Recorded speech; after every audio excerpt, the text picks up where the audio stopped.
Oke, shalom, selamat pagi semuanya. Bersyukur, berterima kasih pada Tuhan. Pagi hari ini kita boleh bangun lagi dengan tubuh yang diberkati, dengan kekuatan kesehatan yang baru yang datang daripada Tuhan. Kita bersyukur kita boleh memasuki dengan sejam minggu yang baru, tapi kita memasuki bulan yang baru. Kita memasuki bulan Mei. Kita bersyukur buat pemeliharaan Tuhan. Kita bersyukur buat penyertaan Tuhan dalam hidup kita sampai hari ini. Sungguh semua hanya karena anugerah Tuhan. Kita bersyukur bahwa Tuhan menjadi pusat segala-galanya dalam hidup kita. Bapa, kami bersyukur, kami berterima kasih kepadamu pagi hari ini. Kalau kami boleh bangun lagi dengan tubuh yang diberkati, dengan kekuatan kesehatan yang baru yang datang daripada kami boleh memasuki lagi bulan yang baru. Kami bersyukur buat pemeliharaanmu, buat penyertaanmu yang luar biasa, yang ajaib dalam hidup kami. Kami bersyukur, kami berterima kasih karena Engkau baik bagi kami. Tidak ada Allah lain selain Engkau, dan kami mau terus tinggal di dalam-Mu. Engkau menjadi pusat hidup kami. Engkau menjadi segala-galanya bagi kami. Waktu kami bersyukur, kami memuji-Mu, kami menyembah-Mu, kami meninggikan.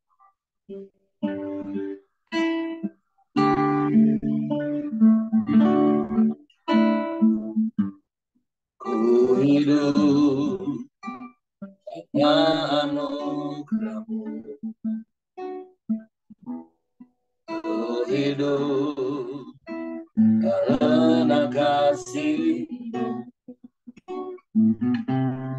Kaulah sumber kehidupanku.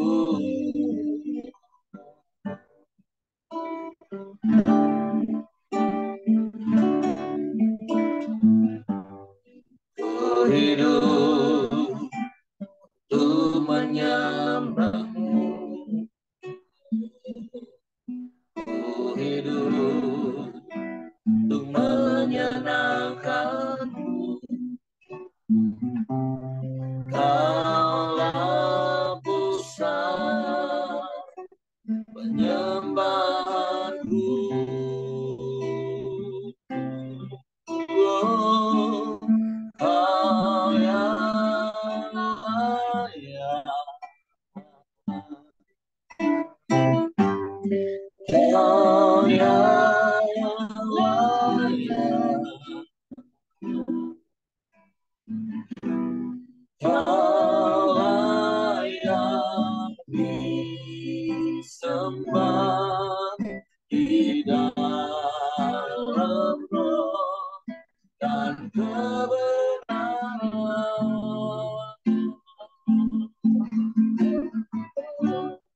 Kau yang layak,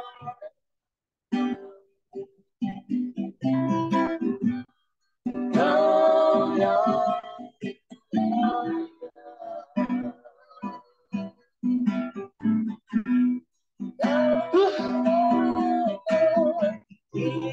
disembah, ditinggikan untuk selamanya.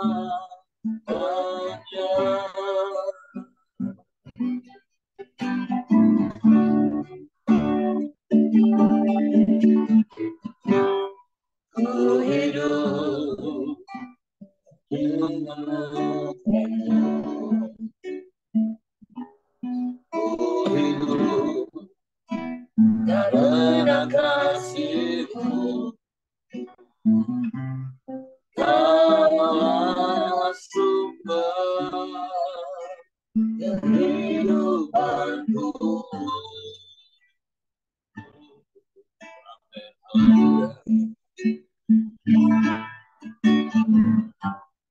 Ku hidup untuk menyembah-Mu.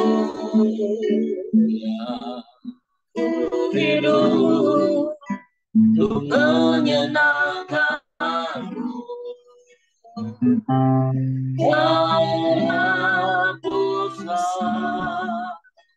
penyembahanku. Kau yang layak, kau yang layak, kau layak disembah, hidup dan kebenaran. Kau yang layak, kau yang layak, kau layak disembah, kita untuk selamanya.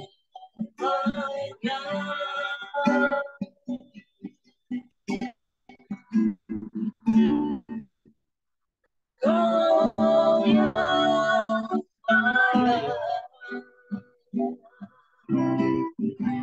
kau yang layak,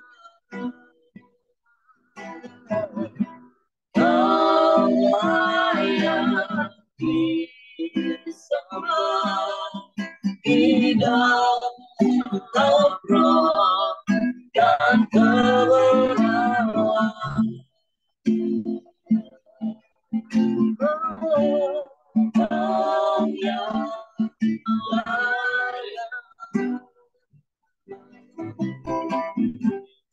kau yang layak,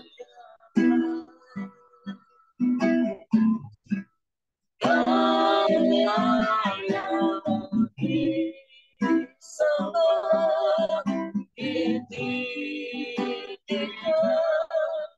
untuk selamanya.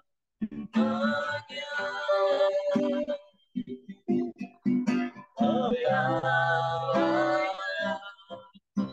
kita, oh ya,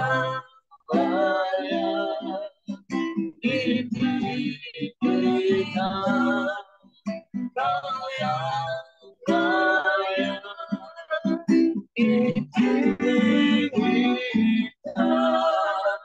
untuk selamanya. Kau yang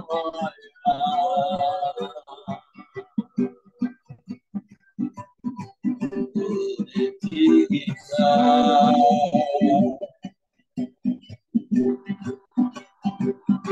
kau yang disembah, sebab Kaulah sumber segalanya dalam hidup kami. Kaulah segalanya.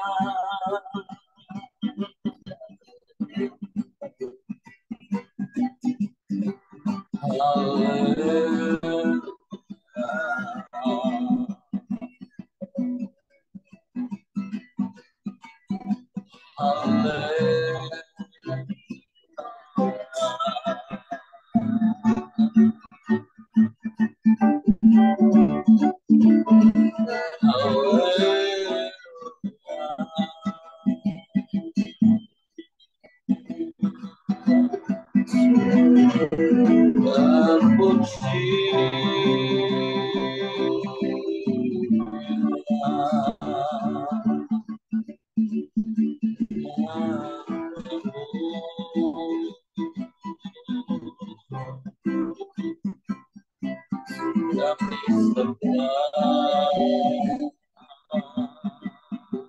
Kami puji,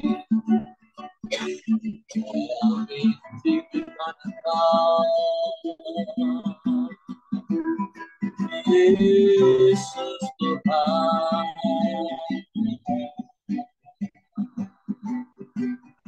Sebab Kau yang layak dipuji, Kau yang layak disembah, Kau yang layak ditinggikan, Kau layak diadukan selamanya.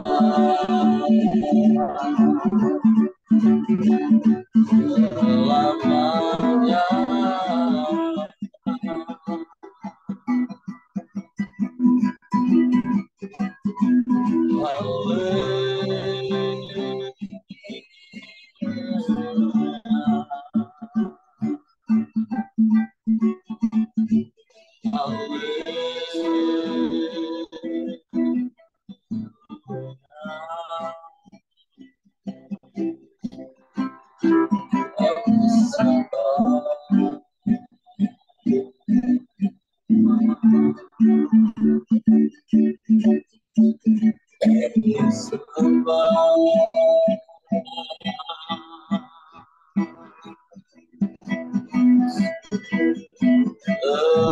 Terpujilah namamu,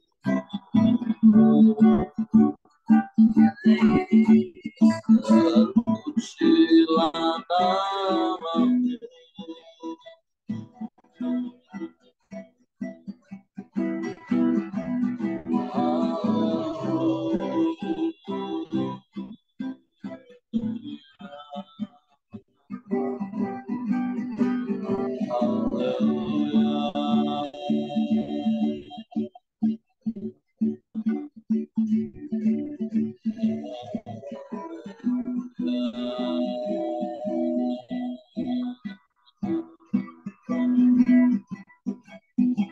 Ajaib, ajaib Kau Tuhan.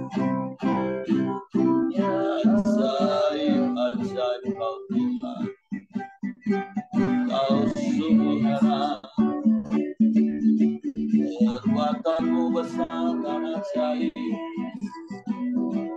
Kami bangga punya Bapa yang seperti-Mu. Kami bangga punya Allah yang seperti-Mu.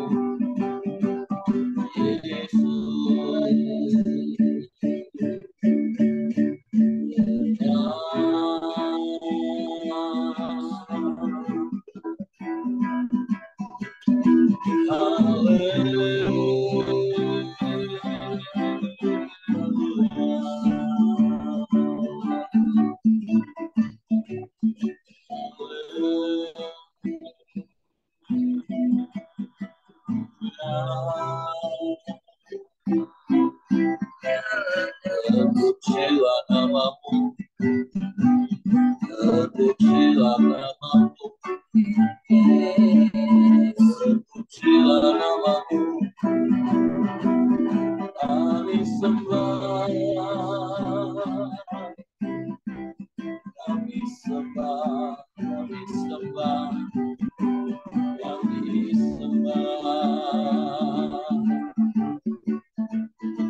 kami puji Engkau.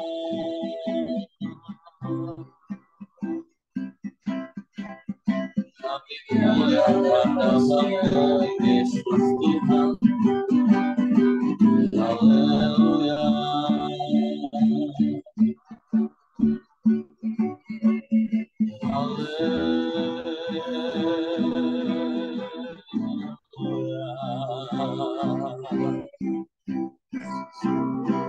Ajaib, ajaib, ajaib.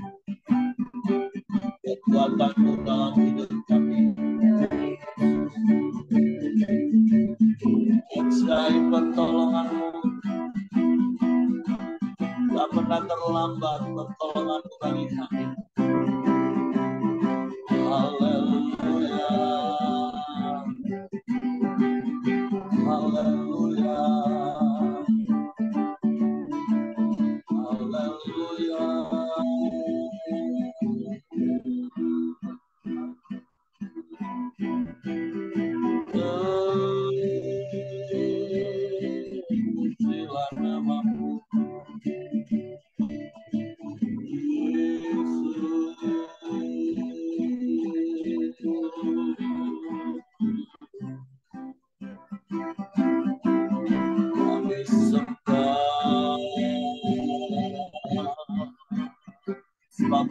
Allah, sebab Engkau pusat kehidupan kami.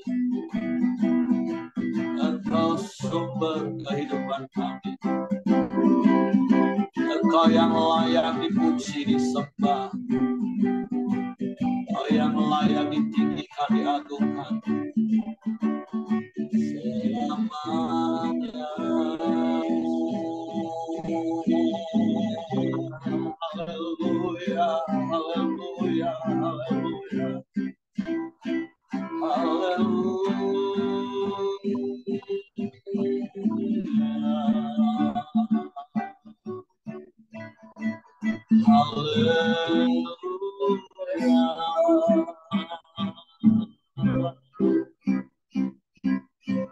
Terpujilah namamu, Yesus.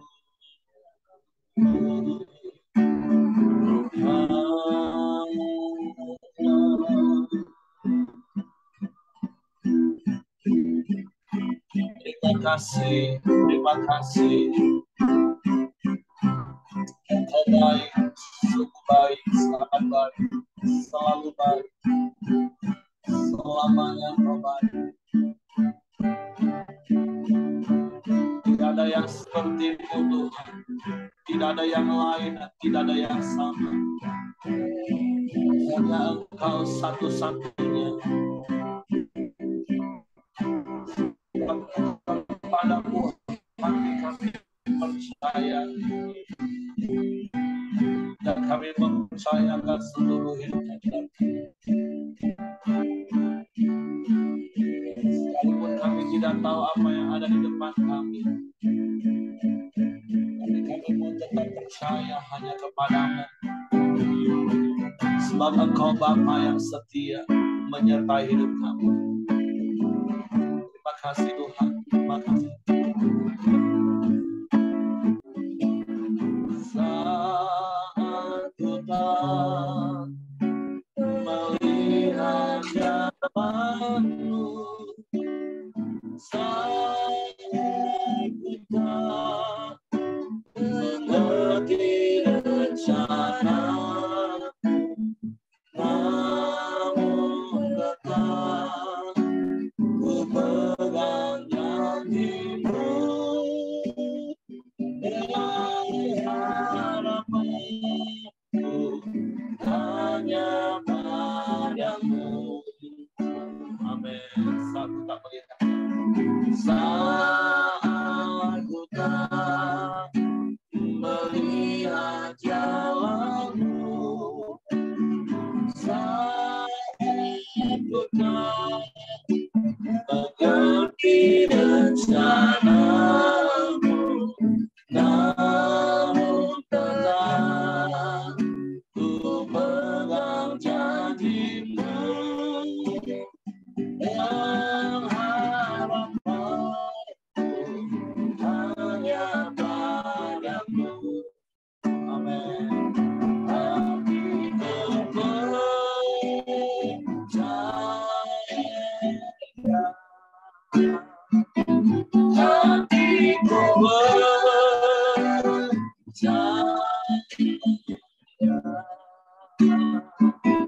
hatiku percaya, hatiku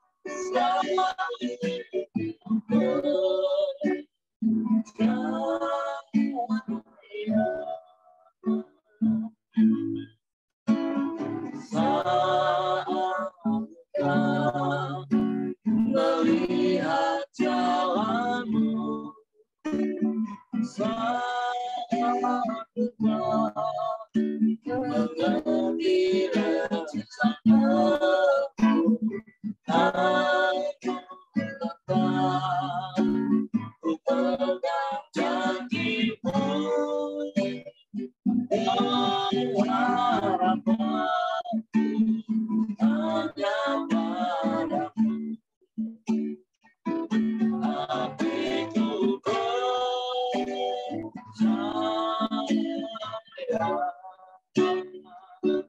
hatiku percaya,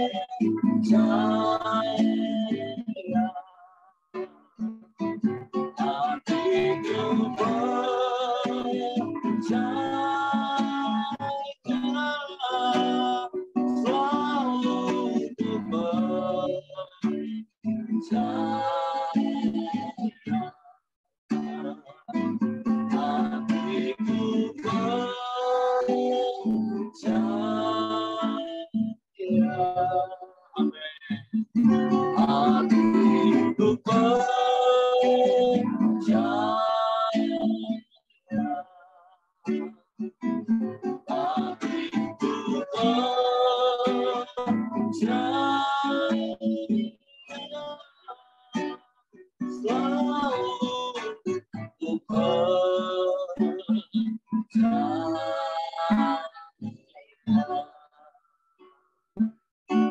mau selalu percaya hanya kepadamu, Bapa yang setia, Bapa yang menyediakan semua yang kami perlu. Anugerah keselamatan yang kau berikan bagi kami. Bahkan segala perkara yang kami perlu dalam hidup kami. Engkau Bapa yang menyediakan. Sebab itu kami bersyukur dan kami mau terus mempercayakan hidup kami ke dalam tangan. Karena sungguh kami aman di dalam-Mu. Engkau yang memegang tangan kami. Engkau yang menuntun langkah hidup kami. Sampai sejauh ini. Ebenezer Tuhan. Bapak, pagi hari ini kami mau siapkan hati kami untuk firman. Roh Kudus tolong kami untuk mengerti, untuk kami memahami firman. Sehingga kami percaya firman. Kami sambut firman-Mu dan kami mau lakukan firman. Dalam nama Yesus. Haleluya, haleluya. Amin.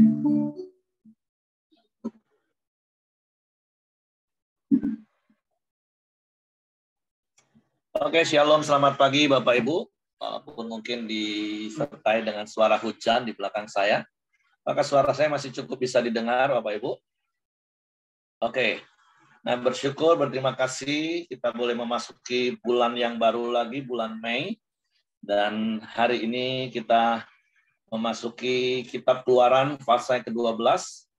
Kalau kemarin kita baca bagaimana Tuhan memberitahukan tentang tulah yang terakhir, bahwa semua anak sulung orang Mesir, bahkan ternak yang ada di Mesir, akan mati. Nah, di pasal yang ke-12, kita akan bicara dan belajar tentang yang namanya perayaan Paskah. Saya akan bacakan dari kitab Keluaran, pasal yang ke-12, ayat yang pertama mulai. Berfirmanlah Tuhan kepada Musa dan Harun di tanah Mesir, bulan inilah akan menjadi permulaan segala bulan bagimu. Itu akan menjadi bulan pertama bagimu tiap-tiap tahun. Nah, jadi ini ada hal yang baru yang Tuhan beritahukan kepada Musa dan Harun dan diberitahukan kepada bangsa Israel, bahwa bulan di mana Paskah ini akan dilakukan menjadi bulan yang pertama. Seperti kalau kita di Indonesia, tahun Masehi itu menjadi bulan Januari. Dan katakanlah kepada segenap jemaah Israel, pada tanggal 10 bulan ini, diambillah oleh masing-masing seekor anak domba menurut kaum keluarga. Seekor anak domba untuk tiap-tiap rumah tangga. Tetapi jika rumah tangga itu terlalu kecil jumlahnya untuk mengambil seekor anak domba, maka ia bersama-sama dengan tetangganya yang terdekat ke rumahnya. Haruslah mengambil seekor menurut jumlah jiwa tentang anak domba itu. Kamu buatlah perkiraan menurut keperluan tiap-tiap orang. Nah, dalam hal ini yang pertama, kita juga belajar satu kebenaran firman Tuhan. Bahkan di dalam perjanjian lama pun, Tuhan juga bukan pribadi yang menuntut secara berlebihan, karena segala sesuatu tentu sejak semula Tuhan mau di dalam free will kita, kehendak bebas kita, tapi Tuhan juga mau kita melakukan segala sesuatu itu dengan sukarela sesuai dengan kemampuan, bukan dalam keterpaksaan. Nah, hari-hari ini, di bulan-bulan yang lalu kita sudah belajar bagaimana prinsip yang sudah saya ajarkan bulan Maret tentang benih yang ditabur. Kita melakukan itu karena sebuah ketaatan, bukan sebuah keterpaksaan. Karena seperti ayat yang sudah harusnya menjadi ayat pedoman hidup kita, 2 Korintus 9 ayat 10 dan 11, yang selama 4 bulan kita terus gali di dalamnya, bahwa memang Bapa menyediakan benih untuk ditabur dan roti untuk dimakan. Jadi karena Bapa menyediakan benih itu untuk ditabur, maka ya kita menabur sebagai bentuk ketaatan. Dan itu sebagai hal yang prioritas dan dilakukan dengan sukarela. Dan sekali lagi dari ayat-ayat yang barusan kita baca, kita tahu bahwa Bapa kita, Tuhan kita, bukan Tuhan yang otoriter, arogan, yang semena-mena. Dari hal ini kita tahu kalau memang satu keluarga itu cukup 1 ekor, ya 1 ekor. Tapi kalau terlalu banyak ukurannya, mereka boleh join. Artinya belajar secukupnya dan semampunya. Nah, ayat yang kelima, anak dombamu itu harus jantan, tidak bercela, berumur 1 tahun. Kamu boleh ambil domba atau kambing. Masih ada pilihan lagi Bapak Ibu. Mau domba boleh atau kambing. Kamu harus mengurungnya sampai hari yang ke-14 bulan ini. Lalu seluruh jemaah Israel yang berkumpul harus menyembelihnya pada waktu senja. Kemudian darahnya haruslah diambil sedikit dan dibubuhkan pada kedua tiang pintu dan pada ambang atas pada rumah-rumah di mana orang memakannya. Nah, tentu kalau kita sekarang mengerti kenapa harus ditaruh di kedua ambang kanan kiri dan di bagian atas. Karena kalau titik-titik itu dihubungkan, kanan kiri ditarik, dari atas itu darah pasti menetes ke bawah, itu berbentuk salib. Seperti background Ibu Simon sekarang ya, di belakangnya ada salib.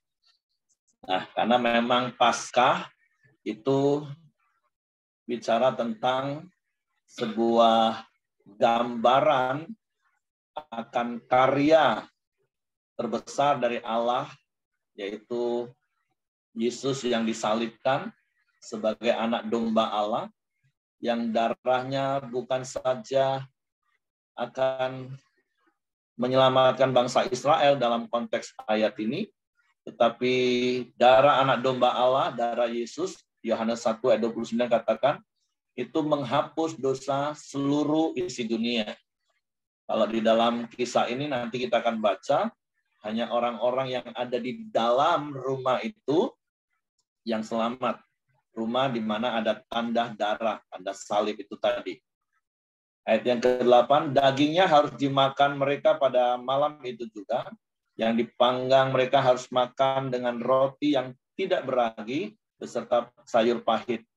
Janganlah kamu memakannya mentah atau direbus dalam air, hanya dipanggang di api, lengkap dengan kepalanya dan betisnya dan isi perutnya. Janganlah kamu tinggalkan apa-apa daripada itu sampai pagi. Apa yang tinggal sampai pagi, kamu bakarlah habis dengan api. Harus selesai. Sehingga seperti apa yang Yesus katakan di kayu salib, perkataan yang terakhir, Yesus katakan, sudah selesai, beres. Dan beginilah kamu memakannya, pinggangmu berikat, kasut pada kakimu dan tongkat di tanganmu. Buru-burulah kamu memakannya, itulah Paskah bagi Tuhan.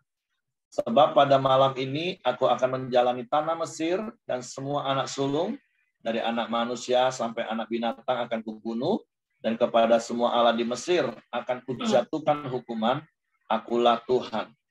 Dan darah itu menjadi tanda bagimu pada rumah-rumah di mana kamu tinggal.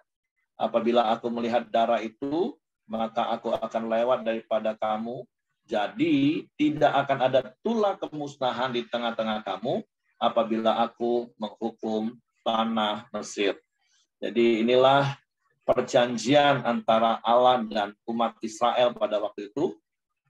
Setiap rumah yang ada tanda darah di pintunya, yaitu di kedua tiang dan pada ambang pintu, yang saya katakan tadi itu berbentuk salib, maka di dalam rumah itu tidak ada kemusnahan. Di dalam rumah itu tidak akan ada yang namanya kematian. Nah, sekali lagi, inilah gambaran karya salib, apa yang Yesus lakukan 2000 tahun yang lalu. Barang siapa percaya, di hati mengaku di mulut bahwa Yesus adalah satu-satunya Tuhan dan Juru Selamat, maka dia memperoleh anugerah hidup kekal. Tidak lagi menerima maut sebagai upah dosa.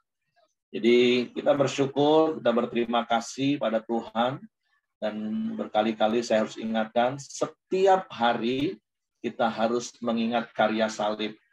Karena seperti yang Yesus katakan, kalau engkau mau mengikut aku, maka setiap hari engkau harus memikul salib, menyangkal diri, dan ikutlah aku. Dan saya sudah jelaskan beberapa kali bahwa memikul salib dalam apa yang Yesus katakan itu bukan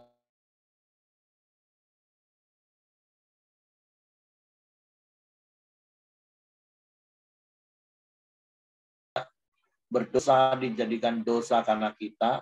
Dia yang tidak bersalah, tapi dia harus menanggung semua kesalahan dan dosa kita. Dan itu yang harus kita mengerti. Ya, seperti kemarin istri saya cerita di kantor Simon, waktu kumpul alumni ESC, bagaimana dia bisa mengerti dan memahami sebuah nilai, bagaimana Yesus mau menanggung kesalahan kita walaupun dia tidak bersalah. Seperti berkali-kali saya katakan, saya ajarkan, orang yang rendah hati itu kalau salah cepat minta maaf, dan bahkan kalaupun dianggap salah, belum tentu kita salah, dianggap salah, ya kita tetap minta maaf. Karena seperti itulah Yesus, dia memang nggak salah, tapi dia dipersalahkan dan dia terima hal itu. Nah, makanya setiap hari kita mau meniru Yesus. Karena kata ikutlah aku itu di ayat yang saya katakan tadi, setiap hari pikul salib, setiap hari sangkal diri, dan ikutlah aku, kata Yesus, artinya tirulah Yesus. Jadi dengan karya salib, kita dijadikan ciptaan baru, dan sebagai ciptaan baru kita harus meniru. Sekali lagi, sebagai ciptaan baru kita harus meniru apa yang Yesus lakukan. Sama seperti apa yang surat Yohanes katakan. Barang siapa yang mengatakan dia ada di dalam aku, dia wajib hidup sama seperti Yesus telah hidup. Nah, jadi hidup seperti Yesus, meniru apa yang Yesus lakukan, itu sebuah kewajiban Bapak Ibu. Dan semua itu mungkin karena kita sudah ditebus, kita sudah diselamatkan. Jadi menjadi seperti Kristus itu bukan pilihan. Jadi mari sebagai orang percaya yang menamakan diri Kristen, tirulah Yesus, dan itu wajib. Jadi ini bukan soal bisa atau tidak bisa, atau mau atau tidak mau. Makanya di Kempria ada satu sesi Musa dan 10 undangan. Firman Tuhan itu bukan undangan, tapi perintah. Dan hidup meniru Yesus itu sebuah perintah. Jadi mari hari ini kita terus belajar taat, dengar dan lakukan. Tidak ada firman Tuhan yang berat. Yang membuat berat itu karena kita nggak mau. Semakin kita memberontak, semakin kita tidak mau, semakin beratlah rasanya firman Tuhan. Dalam firman Tuhan tidak ada yang berat. Kita tinggal melangkah saja. Kita tinggal lakukan saja. Bapak Ibu nanti boleh diskusi. Sebutkan firman Tuhan mana yang berat. Mengampuni itu berat enggak? Sangat ringan. Dan justru sangat enak kalau kita lakukan. Justru ketika kita nggak mau melakukan, hidup kita semakin berat. Mikirin perkataan orang yang menyakiti hati kita, mikirin perlakuan orang yang berlaku tidak baik kepada kita, itu semakin berat hidup kita. Tapi ketika kita, ya aku ampuni, aku nggak akan pusingin dengan apa yang kamu katakan, aku nggak pusingin dengan apa yang kamu perbuat bagiku, hidup kita lebih ringan sesungguhnya.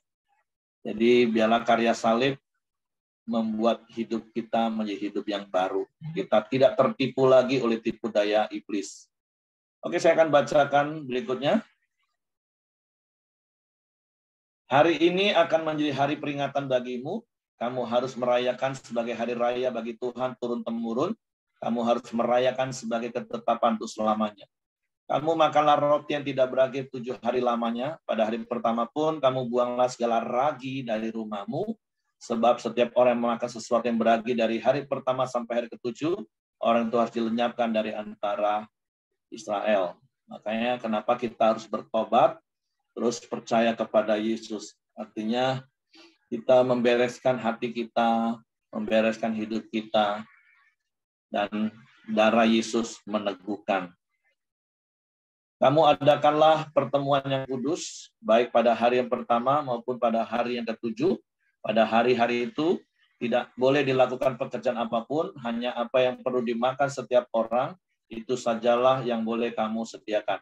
Ini perintah untuk pasca-pasca berikutnya tentunya Bapak Ibu ya. Dan mereka lakukan mulai hari itu. Dan mereka pasca pertama mereka, malam itu mereka keluar, dan selama perjalanan mereka mempersiapkan diri dengan bekal yang ada. Tapi kemudian hal yang sama harus mereka lakukan berulang-ulang di tahun-tahun berikutnya, bahkan turun-temurun, kata firman Tuhan. Jadi kamu harus tetap merayakan hari raya makan roti yang tidak beragi. Sebab tepat pada hari ini juga, aku membawa pasukan-pasukanmu keluar dari tanah Mesir. Maka haruslah kamu rayakan hari ini turun-temurun. Itulah suatu ketetapan untuk selama-lamanya.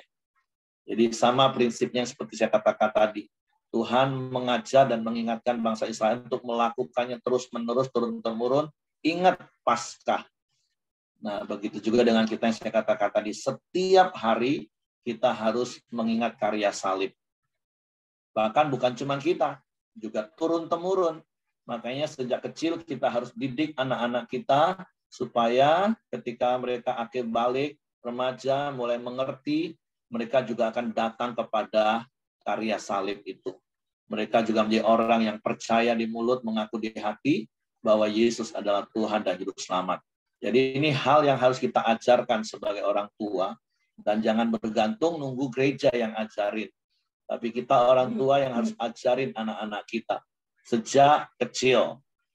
Gereja sifatnya hanya membantu. Kids, gereja anak itu sifatnya membantu. Tapi orang tua yang diberi tugas oleh Tuhan untuk turun-temurun menceritakan tentang Paskah, tentang karya salib itu. Dalam bulan pertama pada hari yang ke-14, bulan itu pada waktu petang, kamu makanlah roti yang tidak beragi sampai pada hari yang ke-21 bulan itu pada waktu petang. 7 hari lamanya tidak boleh ada ragi dalam rumahmu, sebab setiap orang yang makan sesuatu yang beragi, orang itu harus dilenyapkan dari antara jemaah Israel, baik ia orang asing, baik ia orang asli. Angka 7 di dalam Alkitab itu bicara tentang angka yang sempurna. Artinya Tuhan mau dalam hidup kita yang sudah ditebus itu, jangan lagi ada ragi, jangan lagi ada dosa, jangan lagi ada ajaran-ajaran atau paradigma-paradigma yang bukan dari firman Tuhan. Jadi sepanjang umur hidup kita, mari biarlah hanya firman Tuhan yang menguasai dan mengendalikan hidup kita. Jangan lagi kita terkontaminasi dengan hal-hal yang bukan dari Tuhan. Sesuatu apapun yang beragi tidak boleh kamu makan. Kamu makanlah roti yang tidak beragi di segala tempat kediamanmu. Lalu Musa memanggil semua tua-tua Israel serta berkata kepada mereka, pergilah ambillah kambing domba untuk kamu dan sembelilah anak domba Paskah. Kemudian kamu harus mengambil ikat hisop dan mencelupkannya di dalam darah yang ada dalam sebuah pasu. Dan darah itu harus kamu sapukan pada ambang atas dan pada kedua tiang pintu. Seorang pun dari kamu tidak boleh keluar pintu rumah sampai pagi. Jadi tadi yang pertama itu Tuhan ngomong sama Musa, dan kemudian Musa meneruskan kepada bangsa Israel. Dan Tuhan akan menjalani Mesir untuk menulahinya. Apabila ia melihat darah pada ambang atas dan pada kedua tiang pintu itu, maka Tuhan akan melewati pintu itu dan tidak membiarkan pemusnah masuk ke dalam rumahmu untuk menulahi. Kamu harus memegang ini sebagai ketetapan sampai selama-lamanya bagimu dan bagi anak-anakmu. Jadi jelas perintah Tuhan. Dan perintah yang sama tentu berlaku bagi kita seperti yang saya katakan tadi. Karya salib itu setiap hari harus kita ingat, dan bukan cuma hanya untuk diri kita, tapi untuk anak-anak kita, untuk keturunan kita, itu harus diajarkan. Dan apabila kamu tiba di negeri akan diberikan Tuhan kepadamu seperti yang difirmankannya, maka kamu harus pelihara ibadah ini. Dan apabila anak-anakmu berkata kepadamu, apakah artinya ibadahmu ini? Maka haruslah kamu berkata, itulah korban Paskah bagi Tuhan yang melewati rumah-rumah orang Israel di Mesir ketika ia menulai orang Mesir, tetapi menyelamatkan rumah-rumah kita. Lalu berlututlah bangsa itu dan sujud menyembah. Pergilah orang Israel lalu berbuat demikian seperti yang diperintahkan Tuhan kepada Musa dan Harun. Demikianlah diperbuat mereka. Nah, kita masuk perikop yang baru secara cepat, saya akan bacakan. Ulang ke-10, anak sulung mati, orang Israel keluar dari Mesir. Maka pada tengah malam Tuhan membunuh tiap-tiap anak sulung di tanah Mesir, dari anak sulung Firaun yang duduk di tahtanya, sampai kepada anak sulung orang tawanan yang ada dalam liang tutupan beserta segala anak sulung hewan. Lalu bangunlah Firaun pada malam itu bersama-sama pegawainya dan semua orang Mesir, dan kedengaranlah seruan yang hebat di Mesir, sebab tidak ada rumah yang tidak kematian. Lalu pada malam itu dipanggilnya Musa dan Harun, katanya, bangunlah, keluarlah dari tengah-tengah bangsaku, baik kamu maupun orang Israel. Pergilah beribadahlah kepada Tuhan seperti katamu itu. Kalau kita baca di pasal-pasal berikutnya, bagaimana Firaun mengeraskan hatinya dan bahkan dia dikeraskan hatinya oleh Tuhan. Dia cuma mengizinkan laki-laki saja yang pergi. Dia kemudian, oke, kalau keluarga boleh ikut, boleh, tapi hartamu jangan. Iblis akan berusaha untuk menghalang-halangi kita untuk beribadah dengan berbagai macam cara. Tapi Tuhan katakan, dan setiap kita juga mau seperti Yosua punya komitmen, tetapi aku dan seluruh keluargaku, seisi rumahku, aku mau beribadah kepada Tuhan. Karena itu yang Tuhan mau. Seluruh isi rumah kita. Artinya bukan cuma manusianya, tapi bahkan seluruh harta kita. Itu menjadi sebuah ibadah kepada Tuhan. Karena segala sesuatu itu dari Dia, oleh Dia, dan kepada Dia. Jadi kita beribadah kepada Tuhan hari ini juga bukan hanya bicara orangnya, tapi semua yang ada pada kita. Karena itu yang Tuhan mau. Jangan seperti Firaun, ya boleh ibadah, prianya saja. Istri, anak-anak nggak usah, nggak apa-apa. Terus, oke, kalau gitu memang kalau keluarga boleh, tapi hartamu tinggalin di Mesir. Nah, padahal Tuhan mau seluruh hidup kita itulah ibadah yang sejati. Artinya ya seluruh yang ada dalam hidup kita. Bawalah juga kambing dombamu dan lembu sapimu seperti katamu itu. Tetapi pergilah dan mohonkanlah juga berkat bagiku. Akhirnya Raja Firaun sepertinya menyerah di titik ini. Karena kedukaan yang dia alami. Orang Mesir juga mendesak dengan keras kepada bangsa itu, menyuruh bangsa itu pergi dengan segera dari negeri itu, sebab kata mereka, nanti kami mati semuanya. Lalu bangsa itu mengangkat adonannya sebelum diragi, dengan tempat adonan mereka terbungkus dalam kainnya di atas bahunya. Orang Israel melakukan juga seperti kata Musa, mereka meminta dari orang Mesir barang-barang emas dan perak serta kain-kain. Dan Tuhan membuat orang Mesir bermurah hati terhadap bangsa itu, sehingga memenuhi permintaan mereka. Demikian mereka merampasi orang Mesir itu. Kemudian berangkatlah orang Israel dari Ramses ke Sukot, kira-kira 600.000 orang laki-laki berjalan kaki, tidak termasuk anak-anak. Jadi diperkirakan bangsa Israel yang keluar dari Mesir itu sekitar 3 juta, Bapak Ibu. Perhitungannya, anggaplah ini laki-laki 600, kalau suami istri, karena biasanya dihitung itu sudah 20 ke atas dan rata-rata sudah menikah, 1,2, ya rata-rata punya anak 2, 3, itu di rata-rata. Walaupun kita tahu zaman dulu anak bisa puluhan, bahkan belasan. Jadi ada sekitar 3 juta orang keluar malam hari itu. Bahkan, nah ini yang perlu diperhatikan nanti ke depan-depannya akan kita lihat. Juga banyak orang dari berbagai bangsa turut dengan mereka, lagi sangat banyak ternak kambing domba dan lembu sapi. Nah, makanya nanti di pasal-pasal berikutnya, bahkan di kitab-kitab berikutnya, kita akan melihat istilahnya agak kasar sedikit memang. Bangsa bajingan. Karena selain bangsa Israel, ternyata memang ada orang-orang dari bangsa lain yang ikut-ikutan pada waktu itu, ikut keluar dari Mesir.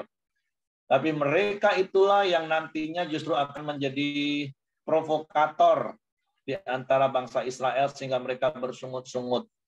Nah, makanya hati-hati dalam hidup kita ini selalu akan ada orang-orang lain yang akan berusaha untuk memprovokasi hidup kita. Makanya berkali-kali saya selalu nasihati gini, kita ini harus lakukan dua hal, jaga hati dan juga jaga mulut. Tapi kalaupun kita nggak bisa jaga mulut orang, kita harus bisa jaga hati kita. Karena di sekeliling kita itu akan ada orang yang bisa ngomong apa saja dan kita nggak bisa larang mereka untuk mereka nggak ngomong. Tapi jangan sampai omongan itu melukai hati kita, menyakiti hati kita. Dan itu bukan tugas orang lain, itu tugas kita jaga hati kita. Makanya jaga hati kita, jangan sampai perkataan orang yang melukai hati kita. Jadi keputusan tentang kita. Ayat 39 katakan, adonan yang dibawa mereka dari Mesir dibakarlah menjadi roti bundar yang tidak beragi, sebab adonan itu tidak diragi. Karena mereka diusir dari Mesir dan tidak dapat berlambat-lambat, dan mereka tidak pula menyediakan bekal baginya. Lamanya orang Israel diam di Mesir adalah 430 tahun. Sesudah lewat 430 tahun, tepat pada hari itu juga, keluarlah segala pasukan Tuhan dari tanah Mesir. Malam itu malam berjaga-jaga bagi Tuhan untuk membawa mereka keluar dari tanah Mesir. Dan itulah juga malam berjaga-jaga bagi semua orang Israel, turun-temurun untuk kemuliaan Tuhan. Nah, kalau Bapak Ibu nanti baca selanjutnya itu adalah ketetapan lebih lanjut mengenai Paskah. Berfirmanlah Tuhan kepada Musa dan Harun, inilah ketetapan mengenai Paskah, tidak seorang pun dari bangsa asing boleh memakannya. Walaupun tadi ada bangsa-bangsa lain yang ikut, mereka nggak boleh makan. Seorang budak belian haruslah boleh memakannya setelah engkau menyunat dia. Orang pendatang dan orang upah tidak boleh memakannya. Paskah itu harus dimakan dalam satu rumah juga. Tidak boleh kau bawa sedikit pun dari daging itu keluar rumah. Satu tulang pun tidak boleh kamu patahkan. Nah, ini juga hal yang digenapi oleh Yesus di kayu salib. Firman Tuhan mencatat dengan jelas ketika penjahat kanan kirinya dipatahkan untuk memastikan mereka mati. Tapi tulang-tulang Yesus nggak pernah dipatahkan oleh pasukan Romawi. Karena ketika mereka melihat, ternyata Yesus sudah meninggal, sudah wafat.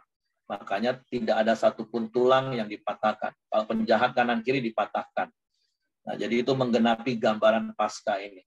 Segenap jemaah Israel haruslah merayakannya, tetapi apabila seorang asing telah menetap padamu dan mau merayakan Paskah bagi Tuhan, maka setiap laki-laki yang bersama-sama dengan dia wajiblah disunat, barulah ia boleh mendekat untuk merayakannya, ia akan dianggap sebagai orang asli. Tetapi tidak seorang pun yang tidak bersunat boleh memakannya. Satu hukum saja akan berlaku untuk orang asli dan untuk orang asing yang menetap di tengah-tengah kamu. Seluruh orang Israel berbuat demikian, seperti yang diperintahkan Tuhan kepada Musa dan Harun, demikianlah diperbuat mereka, dan tepat pada hari itu juga Tuhan membawa orang Israel keluar dari Mesir menurut pasukan mereka.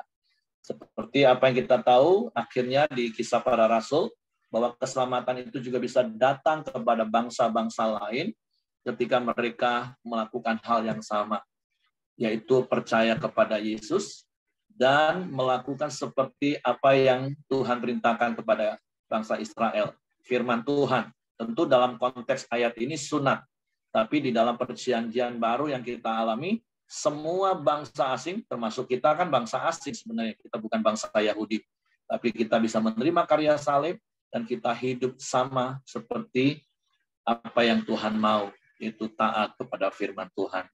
Oke, ini saja hal-hal yang bisa saya sampaikan pagi ini, cukup panjang, tapi intinya apa yang dialami bangsa Israel pada waktu itu merupakan gambaran hidup kekristenan kita. Dan kita akan terus melihat perjalanan bangsa Israel, itu juga menjadi spiritual journey bagi kita, mana yang baik kita ikuti, dan yang tidak baik, ya jangan diikuti. Oke, Tuhan memberkati, karena waktu saya serahkan langsung kepada Hengki. Yuk, silakan Heng. Ya, mari kita masuk dalam doa kita di pagi hari ini. Bapa yang baik, kami bersyukur kepadamu ya Tuhan. Terima kasih buat pagi hari ini ya Bapa. Setiap kami dibangunkan dengan keadaan baik dan sehat ya Tuhan. Terima kasih juga bersyukur ya Bapa buat segala kebaikan dan kemurahan-Mu. Dan juga di pagi hari buat kebenaran firman-Mu Tuhan. Biarlah kami terus melihat karya salib-Mu ya Tuhan. Pengorbanan-Mu atas setiap kami. Supaya kami mendapatkan kehidupan yang lebih baik ya Bapa. Terima kasih ya Tuhan buat Pak Heri yang telah menyampaikan kebenaran-Mu. Tuhan pakai Pak Heri lebih lagi ya Tuhan. Tuhan juga berikan dia kesehatan, kekuatan, dan perlindungan ya Bapa. dan juga istri dan juga anak-anaknya dimanapun mereka berada. Tuhan juga berkati ya Tuhan. Terima kasih buat setiap kami yang hadir di pagi hari ini juga Tuhan berkati senantiasa ya Bapa. Tuhan berikan kami kesehatan, kekuatan, dan perlindungan apapun usaha dan pekerjaan kami. Biarlah Tuhan terus memberikan berkat yang melimpah-limpah dan juga keberhasilan ya Tuhan. Terima kasih, kami bersyukur kepadamu ya Tuhan. Tuhan juga berkati istri, anak, suami, bahkan menantu dan cucu kami dimanapun juga mereka berada, juga Tuhan berkati semua ya Bapa.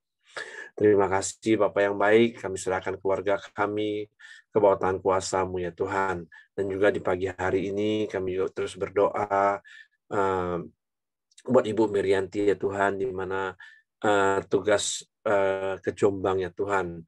Dan juga oleh Pak Siregar yang akan membawa mobil ya Tuhan. Biarlah Tuhan juga memberikan perlindungan, tutup bungkus dengan kuat kuasa darah-Mu ya Bapa. Dan juga Tuhan memberikan kesehatan, kekuatan-Mu ya Tuhan. Untuk Pak Siregar untuk membawa mobil ya Tuhan. Dan juga di mana Bu Mirianti akan bekerja nanti juga Tuhan berikan dia hikmat Tuhan. Untuk menjalani apapun yang akan dilakukannya ya Tuhan. Dan juga Tuhan memberikan hal-hal yang terbaik Tuhan dalam pekerjaan Ibu Mirianti ya Bapak. Terima kasih Tuhan, Tuhan lindungi perjalanan mereka ya Bapak. Kami serahkan Ibu Mirianti dan Pak Siregar ke bawah tangan kuasa-Mu ya Tuhan. Terima kasih, kami juga terus berdoa buat bangsa dan negara kami Indonesia. Tuhan terus curahkan damai sejahtera-Mu, sukacita-Mu atas bangsa ini ya Tuhan. Dan juga Tuhan terus memberikan kesehatan yang terbaik buat presiden kami ya Tuhan, dan juga menaruh hikmat-Mu Tuhan, terus membawa bangsa ini lebih baik ya Tuhan, dan juga mensejahterakan rakyat bangsa ini ya Tuhan, dan juga membawa perekonomian bangsa ini lebih baik ya Tuhan, untuk kemajuan bangsa Indonesia ini ya Bapak. Terima kasih ya Tuhan.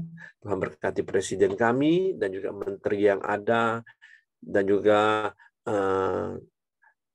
keamanan yang terbaik atas bangsa ini Tuhan. Tuhan juga memberkati TNI dan Polri juga ya Bapak.